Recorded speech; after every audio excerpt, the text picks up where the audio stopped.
Alright, what is up folks? So at the start of this video, I'm going to roll a clip for you guys. Get ready to be shocked because the clip is a very dystopian looking. So just to provide some context as to where I am. So this clip is recorded in a county in the rural Sichuan province. What is a county? So China basically classifies all of their cities into tier 1 to tier 5. So obviously the mega cities are tier 1, the slightly smaller cities are tier 2, tier 3, all the way down to tier 5. And some cities are, if they're not big enough, it's considered to be a county. So county is a tier below tier 5. So this place probably has a few 100,000 people. I just want you guys to have a look. By the way, if you guys are wondering, so this clip is not recorded on the edge of the county. I'm right in the center of the county. This is like downtown, right along the riverfront. I'm absolutely shocked. So the countryside of China is completely rotting away. Just look at the faces of these Chinese people. I would say at least 80% of the people showing this clip, they're all pensioners. And this is going to be a massive issue for countries like China, countries like South Korea, countries like Japan, because these countries they have made it 100% crystal clear that they don't want any immigrants and they don't want any refugees. Well, here's the thing, right? At some point, these Asian countries, right, the young couples, they have to start forming families and they have to start getting married and they have to start making babies, or else there's not going to be any future. And this is just so depressing to look at. This is also one major issue, like I've covered in previous videos about the rise of these mega cities. Because if you go to the tier 1 cities in China, there's 19 of them. So I would say roughly for the vast majority of the mega cities, the average age of the population is anywhere between 32 to probably 36 years old, right? The mega cities, you don't really see this issue because the rise of these massive mega cities, they have attracted the youths from all over the country to converge on a tiny few spots across the country. So all the youths from the countryside, they have all moved into the city in hopes of searching for a better paying job, and the countryside has been completely abandoned. There's no job opportunities left anywhere. So this county, I stayed at for a couple days. I would say the average age of the resident is probably 60 years old. If it's not 60, it's gotta be at least between 55 to 57. It's extremely concerning. Just think about what this does to the healthcare system, right? No healthcare system in the world can handle this level of aging population. It is just so depressing to look at all of these old people. So many of them, they have health issues, right? And obviously, returning to China after 8 years, I do realize that China has an aging population crisis. I didn't think it was going to be this bad. When I first landed in the cities, I didn't see the true scales of this. And if you guys want me to be honest on just how bad this crisis is, I would say on a scale from 1 to 10, it's 10. We're talking about the explosive diarrhea has smashed into the air conditioning unit. And yeah, if this crisis does not get resolved anytime soon, then there's not going to be any future for countries like China, South Korea, and Japan. This is also a massive contributing factor as to why I mentioned before why so many youths are struggling worldwide, right? It's not just happening in the West, it's also happening in Asia, right? In Japan, South Korea, and China. Well, basically what has happened with the extreme low birth rates, right? China also has had the one-child policy, in fact, from 1980 to 2015.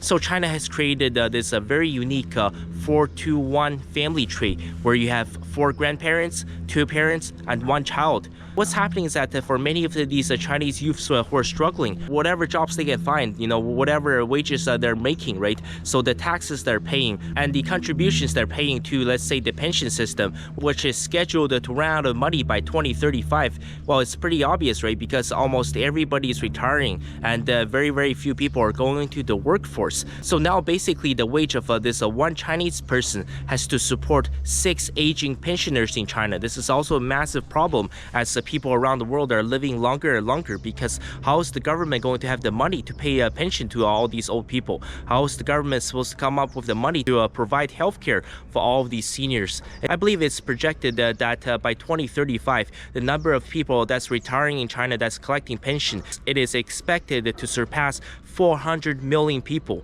That is more than the population of the United States and Canada combined. And yes, a lot lot of people out there who are saying that, yes, nowadays we have technology, we have AI, we have robots, right? Well, robots can only do so much. And a great example is, those self-checkout counters at, let's say, McDonald's. They call them kiosks, right? So you can replace the cashiers at McDonald's, right? If there's not enough use, you can use those self-checkout counters. Here's the problem. So those self-checkout counters, those kiosks, right? They don't pay any taxes. And you cannot turn those self-checkout counters into consumers. I think it's very, very simple to understand, right? If you have two parents that's retiring to the workforce and they only have one children, let's say, both parents worked at McDonald's. Let's say their son also works at McDonald's, right? Now there's a shortage of one cashier. Yes, you can use the self-checkout counter to replace, that one missing worker. However, the tax revenue for the government has shrunk by one person. And also before, that cashier that used to work at McDonald's, that used to make a wage, even though it could be minimum wage, but still, right, that cashier could, spend that money somewhere else and become a consumer in the economy, right? That cashier could use the wages he or she made at McDonald's and spend it at, let's say, at Walmart or at Dairy Queen. But robots can't do that. There are all kinds of issues with this, and this is why, throughout human history, right, anytime a civilization has had a fertility rate of below 2 children per woman, every single one of them has gone on to become extinct. Everything in this world is a double-edged sword, right? There's going to be consequences for everything. People think that, humans have become so advanced, so civilized, right? We have built these mega cities of, 10, 20, 32 million people. But what has happened is that these cities, they have sucked up all the resources, they have sucked up all the job opportunities, and they have sucked up all the youths from the entire country. And the rest of the country has been completely abandoned.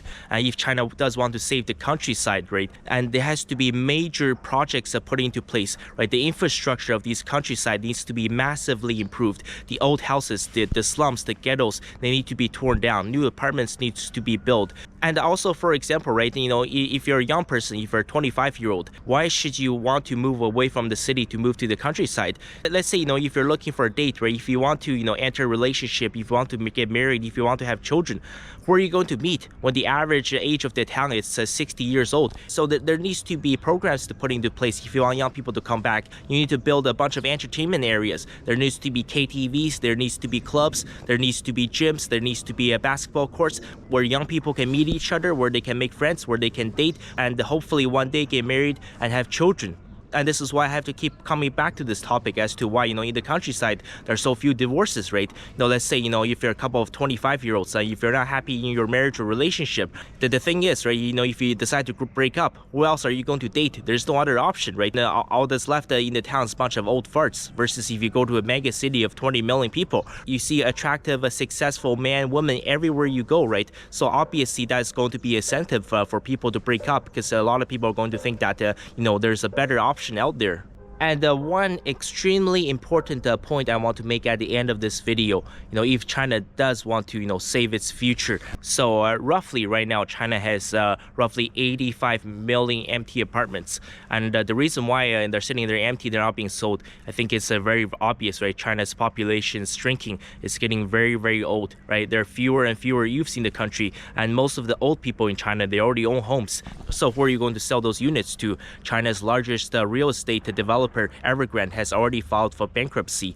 So the reason why these empty apartments, they're sitting there, they're not being given out to the young Chinese people who are struggling, is because a lot of it falls onto the real estate developers. But here's the thing, right? The population growth has not kept up. I think it's time for these real estate developers, these agents, to count their losses, because some of them are still dreaming. They think that we can still sell 70, 80, or even 90% of these units. We can still turn a massive profit. We can still make tens and billions of dollars. But the reality is that the property and the real estate market boom in China, that is gone. It worked for many years, and a lot of people became extremely wealthy thanks to it. But that boom is not over. And here's something that's very interesting about women. So if you want to restore the nuclear family, if you want more marriages, if you want to have more babies, right? You guys want to know why a man called women chicks? Well, there are various reasons for this, but I would say the number one reason is that, women, they wait at the finish line. You see, what do chicks look for, right? Chicks, they look for a nest, right? They look for a home. See, I understand I've listed, there's so many insane requirements from all these modern Chinese women, right? They want their man to be tall, to be good looking, have a very, very good paying job. They got to pay the dowry. They have to have the dream wedding, the dream honeymoon. All of that aside, right? But I would say in modern day China, if a Chinese guy has just this one requirement, if he has a house, in China it's usually an apartment. Typically, the woman will ask for minimum 100 square meters. That's 1,076 square feet in the West, if you're wondering. So yes, if this Chinese guy, if this young bachelor, if he has this house at minimum 100 square meters, then that Chinese woman will marry you, and yes, she will agree to have kids with you, and she will start a family with you. That's how a woman's brain is wired. It's very, very insane. I know it sounds crazy, but yes, she's willing to scratch off all the other requirements. So what I'm saying is that, if you're an average Chinese guy who doesn't make a lot of money, you don't even have to be good looking, but if you just had that house, right, you can secure yourself a real solid Chinese girl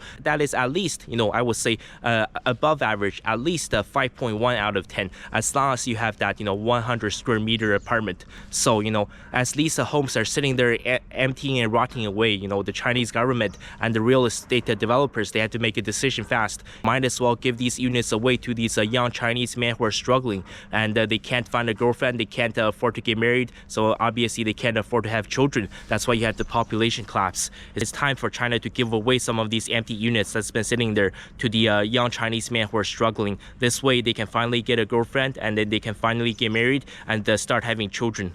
And honestly, this might be the Chinese government's last hope, and it might not happen now, but I think in another 5, 10, 15 years, when China gets to the point when even in the mega cities where the average age of the residents is surpassing 50, 55, or 60, then at some point the Chinese government will have to make a decision. And yeah, I think it's time for the government to step in and help the youths out so they can finally start getting married and having children. But yeah, the future of the world is looking more and more dystopian every single day.